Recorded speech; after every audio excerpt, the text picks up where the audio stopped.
안녕하세요. 한창재즈는 황교안 테마주입니다. 2018년 12월 29일 오세훈 오늘 한국당 입당. 황교안 전 총리는 대권 후보 지지율 1위를 달리고 있는 상태였습니다. 향후 행보에 대해서 사람들이 관심이 많았는데요.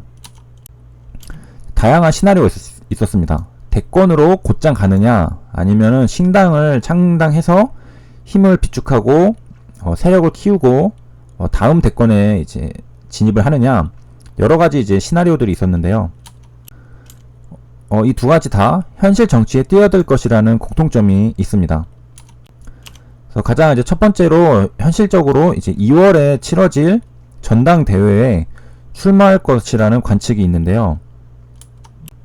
전당대회는 주로 당 대표 같은 정당 지도부를 선출하거나 당원, 당규 등의 개정, 대통령 선거 후보자 선출, 대통령 선거가 아니더라도 국회의원 총선거나 지방선거 등 큰 선거를 앞두고 정당 당원들의 결집을 유도하고 모인 당원들에게 정책을 소개하고 토론하기 위한 목적 등의 다양한 목적으로 치러집니다.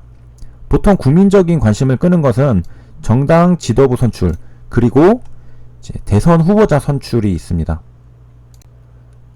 자, 그래서 여기서 보면은 대통령 후보자의 지명을 전당대회에서 할 수가 있죠. 그리고 당대표도 역시 전당대회에서 합니다. 전당대회는 이제 2년마다 열리는 것으로 알려져 있고요. 자세한 건 이제 자유한국당 홈페이지 들어가면은 나와 있습니다. 이제 친박계에서는 전대 출마 가능성을 반반으로 보고 있는데, 그 이유가 조기 등판했다가 이제 상처만 입으면은 이제 대권에서 이제 타격을 받을 수 있다고 봤기 때문인데요. 그래서 반반 보고 있고, 이제 이 전당대회 출마에 대해서 황 전 총리는 생각해 보겠다라고 가능성을 열어둔 상태였습니다. 그 다음에 정당에 들어가는 게 아니라 이제 또 다른 시나리오는 이제 대권으로 진행하는 이제 방안도 있는데요. 차기 대선이 2022년 3월입니다. 그러면은 대권으로 바로 직행할 경우에는 입당 시점이 뒤로 미뤄질 수도 있다고 보고 있고요. 이제 또 하나는 이제 신당 창당설도 있습니다. 신당을 만들어서 한다는 것. 이제 또 기사가 하나 더 있는데, 이제 오세훈이 이제 황교안 단일대와 함께하자라는 내용이 있었고, 이제 오 전 시장도 차기 대선 주자로 분류가 되는 사람이죠. 그래서 황 전 총리가 이제 전당대회를 출마를 하느냐, 아니면 대선을 직행하느냐, 이런 얘기들이 나오고 있는 당시가 11월이었습니다. 12월 29일 날은 이제 주가가 어땠냐면은 기대감에 상승을 한 걸 알 수가 있습니다. 고가가 22%까지 상승했고, 종가가 17%로 마감을 했습니다. 방금 기사를 살펴본 날짜고요. 그 다음날 기사입니다. 아직도 정해진 게 없고 거친 문제 여러 생각 중이라는 답변이 있고요. 기사 내용에 자유우파가 합치는 것은 아주 귀한 일이라는 긍정적인 반응을 황교안 전 국무총리가 보였습니다. 그리고 보수층 지지도 1위를 한 것에 대해서 기본적으로 어디까지가 보수층인지 어디까지가 반대층인지 알 수 없다. 국민들이 그렇게 생각해 주신다면 귀한 일이다. 그런 국민들의 생각과 걱정을 함께하는 것도 필요한 부분이라고 밝혔고요. 그리고 이 당시에는 대학 강연이나 책 출판 등으로 대외 활동을 하고 있었고, 신당 창당에 대해서는 제가 그런 이야기를 당으로부터 들은 적은 없다. 정치는 생물이니까 여러 가지 이야기들이 나올 것이다 라고 말을 했습니다. 그리고 이제 유기준이라는 분이 황교안 전당대회 출마를 촉구했다라고 했습니다. 보면은 국무총리를 만나 당권 도전 결단을 촉구했다. 그러니까 주위에서도 이제 나가보자, 나가봐라 이렇게 얘기를 하고 있는 중인 거죠.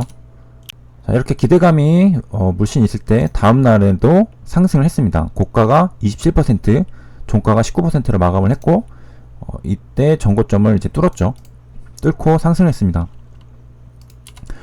황교안 전 총리가 이제 어떤 결단을 내리기 전에도 이제 이미 지지율은 1위를 달리고 있었죠. 지지율 1위니까 뭐 더 올라갈 뭐 영위가 없으니까 이미 나올 건 다 나온 거 아닌가라고 생각이 들겠지만은 이후로 상승을 훨씬 더 많이 했습니다. 그래서 우리가 첫 상승을 놓쳤다고 해도 그 다음에 또 다른 호재들이 있으니까 충분히 노려볼 수가 있는 거죠. 그리고 이 기간은 대략 이제 한 달 정도 조정 기간을 거쳤고 다시 올라가고 있습니다. 그래서 이제 상승이 끝나고 이제 더 먹을 게 없겠다 생각이 들겠지만은 이슈에 따라서 또 한번 기회가 온다는 것을 알 수가 있습니다. 자, 이제 시간이 흘러 주말이 되었고 다시 월요일이 되었습니다. 이낙연, 황교안 지지율 1, 2위 관련 테마주 상승이라는 기사가 나왔습니다. 여론조사 전문기관 RN서치가 11월 4주차 차기 대선 지도자 적합도를 조사한 결과 이낙연 총리와 황교안 전 총리가 오차 범위 내에서 1, 2위를 기록했다라고 밝혔습니다. 자, 12월 3일 월요일 이제 주가고 고가 19%, 종가 11%로 또 한 번 양봉이 나오면서 3번 연속 나왔습니다. 이 당시에 상승한 걸 놓쳤다고 해도 뒤에 충분히 기회가 있었죠. 그리고 지지율이 높다는 것은 이미 이전에 다 알고 있는 상태였습니다. 주말 동안 또 조사한 결과에서도 역시나 계속해서 지지율이 높은 걸 확인하고 올라간 걸 볼 수 있고요. 다른 관련주, 인터엠도 황교안 관련주인데 대표이사가 성균관대 동문이라고 합니다. 한창제지도 성균관대 동문이죠. 이때 남선알루미늄도 같이 상승을 했는데 상한가를 갔죠. 이낙연 국무총리의 동생 이계현 씨가 대표로 있는 그룹의 계열사입니다. 정당에서도 계속해서 러브콜을 보내고 있는 것을 알 수가 있겠죠. 정당으로 같이 들어와서 하자 이런 얘기들. 그래서 대통령을 꿈꾸는 자라면 전당대회 출마해서 평가받아야 황교안도 라는 말이 있고, 그래서 좀 지켜봐야 되겠죠. 워낙 좀 신중한 행보를 하시는 분이라서 조금 더 지켜봐야 되는데, 사실은 뭐 황교안 전 총리도 대통령 하시듯이 있으면 나와주시는 게 맞다고 저는 생각합니다. 자, 이후 주가 흐름은 떨어지지 않고 조정을 거치는 기간을 가졌습니다. 자, 그리고 이제 12월 12일 날 상승을 했는데요. 고가 14%, 종가 6%. 이때 남선알루미늄도 마찬가지로 상승을 했습니다. 이전보다 상승이 좀 폭이 적었던 남선알루미늄이 훨씬 많이 올라갔고, 한창제지는 이제 살짝 줄었습니다. 이때 또 무슨 이슈가 있었을까요?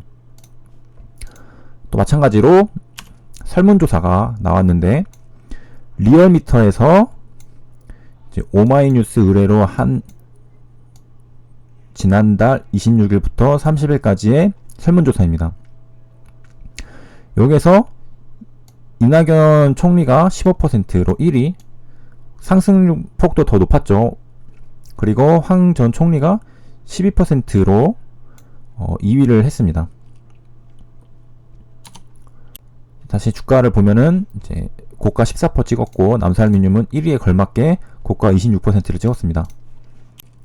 자, 그럼 황교안 전 총리가 이렇게 뜨는 이유는 이 기사에서 분석하기를 자유한국당이 대표로 내세울 인물이 없다는 점.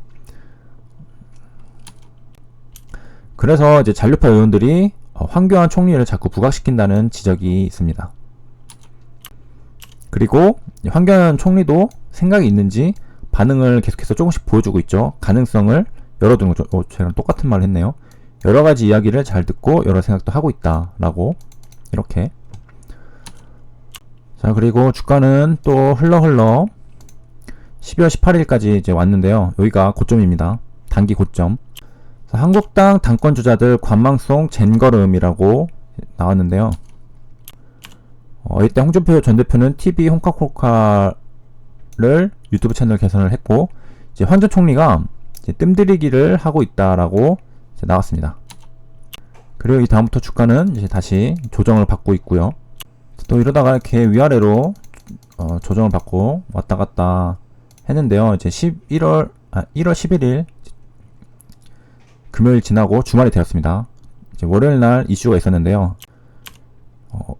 오는 15일에 공식 입당을 해서 당권 출마 가능성에 친박 비박 모두 화들짝 놀랬다는 기사입니다. 그래서 당권 경제 합류 분위기가 형성이 되었고, 입당을 이제 했고요. 27일 예정된 전당대회에 이제 황 전 총리가 출마가 유력해졌다는 이제 이야기입니다. 대략 15일에서 이제 27일이니까 12일에 시차가 있네요. 이런 것도 나중에 기억해 두시면은 또 이런 비슷한 사례가 있을 때 투자에 활용할 수 있겠습니다. 자, 오전 시장은 통화에서 일단 황 전 총리가 전대 출마하실 것으로 전망하고 있다라고 말을 했습니다. 자, 깜짝 놀랐으니까 점상을 갔고요. 여기서 더 갈 것 같았지만은 그러진 않았습니다. 그래서 또 이렇게 위아래로 이렇게 또 조정을 거치다가 또 1월 29일날 또 한번 상승을 했는데요. 당대표 출마 공식 선언을 했습니다. 아까 제가 10일 했는데 이거는 제가 그 월을 헷갈렸습니다. 1월이랑 2월이랑 다르죠. 그래서 이제 전당대회 출마를 공식 선언을 했다고.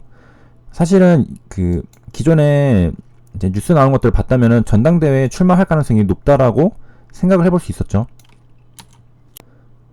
당에 들어가서 이제 뭐 당대표라도 돼야지 이제 대권 후보로 이제 계속 행보를 이어갈 수 있는데, 아니면은 대권을 그냥 지키긴 했겠죠. 조금 있다가 당에 들어가고. 자, 그러니까 주가는 또 반응을 해서 이제 고가 26%, 종가 14%로 마감을 했습니다. 자, 이 다음에 뭐 또 갈 것 같았지만은 또 이때와 비슷한 흐름이 또 이어지는데요. 또 다시 조정을 이렇게 거치다가 이제 이번에는 살짝 조금 더 아래로 내려왔습니다. 자, 이슈가 있을 때마다 뭔가 더 갈 것 같았지만은 더 가진 않고 이쯤에서 마무리가 됐고요. 막상 정당 대회가 이뤄지는 2월 27일이 다가오니까 기대감이 이미 다 선반영이 된 상태라서 이제 하락을 했고, 또 이제 주가 흐름을 좀 보면은 이제 이렇게 다시 내려왔다가 계속 내려왔죠. 조금씩 올라가는 구간이 또 생기는데요. 이렇게 살짝 양봉들이 많이 나오면서 우상향을 살짝 했죠. 다음날은 또 이렇게 급등을 했습니다. 여기는 이유를 제가 정확하게 찾지 못했고요. 그래서 이후 흐름은 그냥 보여드리도록 하겠습니다. 그래서 이렇게 흘러가서 이런 상태입니다. 전체적으로 보면은 이렇게 흘러간 모습을 볼 수가 있겠는데요. 고점이라고 할 수 있는 부분이 대략 이 라인인데 3,500원 쯤이라고 할 수 있겠죠. 이때 있었던 이슈는 이제 전당에 들어온 거, 한국당에 입당을 했다. 그 다음에 여기는 이제 당대표에 이제 출마를 하겠다. 그래서 이 부분이 이제 고점 부근이라고 볼 수 있고요. 기사를 통해서 고점 부근을 파악을 해보는 겁니다. 그러면 이게 어디서부터 시작을 했냐? 시작은 이제 여기서부터 했죠. 1,000원대부터 대략 3배 정도 이제 올랐습니다. 단기간에 오른 게 아니라 대략 한 달, 두 달, 세 달, 네 달 동안 이렇게 올랐습니다. 3배 올랐고요. 중간부터 잡았다고 하면은 한 이쯤부터 잡았다고 하면은 한 2달 정도 동안 한 2배 정도 갔습니다. 이상으로 한창재지 환경 대선 테마의 역사를 알아봤습니다. 감사합니다.